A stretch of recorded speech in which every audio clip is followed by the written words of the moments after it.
এই পাশবিক বা নৃশংস হত্যাকাণ্ডের বিরুদ্ধে আমাদের প্রিয় সংগঠন সোচ্চার প্রতিবাদ করেছে, মিটিং করেছে, মিছিল করেছে, দাবি জানিয়েছে এই নরপশুর বিচার সম্পন্ন হওয়া নয়, বিচার সম্পন্ন হওয়ার পরে শাস্তি বাস্তবায়নের দাবিতেই আমরা কর্মসূচি করেছি। আমাদের দাবি একেবারেই স্পষ্ট, যারা এইভাবে আত্মস্বীকৃত দর্শনকারী এবং হত্যাকারী, এদের বিচার লম্বা হওয়া মানেই হলো এদেরকে সহযোগিতা করা, মানেই হলো অন্যায়ের পক্ষে নেওয়া, দুষ্কৃতিকারীর পক্ষে নেওয়া।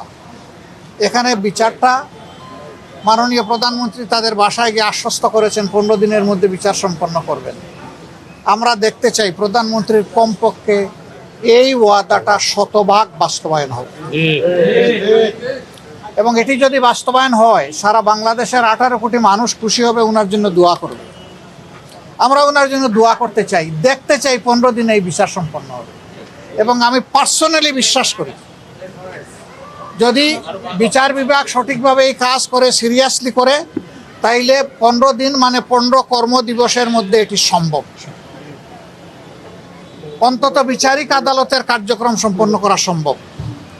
তারপরে দ্রুততম সময়ের মধ্যে এই রায়কে কার্যকর করার জন্য হাইকোর্টে পাঠাতে হবে। ওইটাও যদি সিনসিয়ারিটি থাকে উদাহরণ সৃষ্টির জন্য, ওইটাও 1 মাসের মধ্যে হয়তো বা সম্পন্ন করা সম্ভব। এবং আমি অনুরোধ করব, আত্মস্বীকৃত এই ধরনের বদমাইশদের পক্ষে কোনো আইনজীবী যেন আদালতে না দাঁড়ায়। আমি আহ্বান জানাবো, এটা নিয়ে কেউ যেন কোনো রাজনীতি না করেন। এইটা আমাদের ইজ্জত বাঁচানোর লড়াই। এই মেয়ে আমাদেরকে ক্ষমা করবে না যদি এই মেয়ের বিচার সুষ্ঠুভাবে সম্পন্ন হয়ে রায় কার্যকর না হয়। হাসরের দিন আমরা সবাই আসামি হয়ে যাব। আমরা ওই আসামি হতে চাই না। একথা বারবার বলেছি আমরা, যে এরপরেও আর এই ধরনের দেখতে চাই না।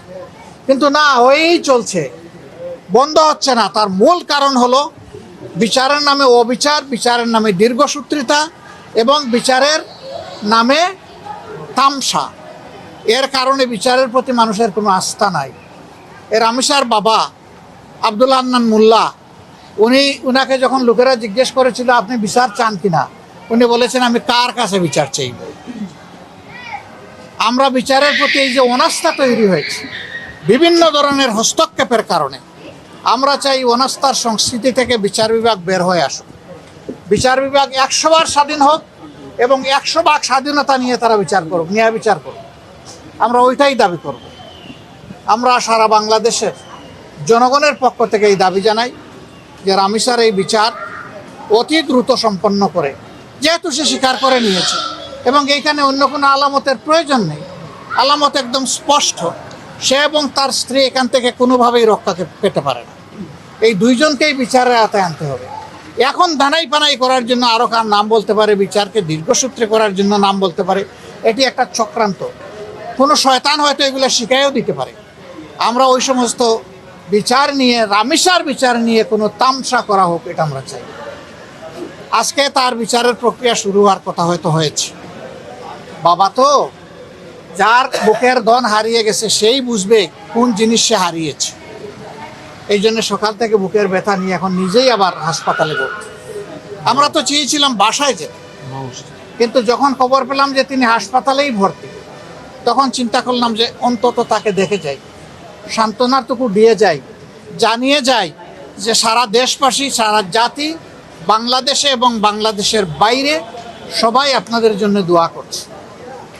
উনি বড় আক্ষেপ করে বললেন যে এই দোয়া কি চেয়েছিলাম এইভাবে? আমি বললাম না, এইভাবে চান নাই, কিন্তু আপনি যা চাইছেন তার চাইতে এই ক্ষেত্রে আল্লাহ আপাতত আপনাকে বেশি দিয়েছে।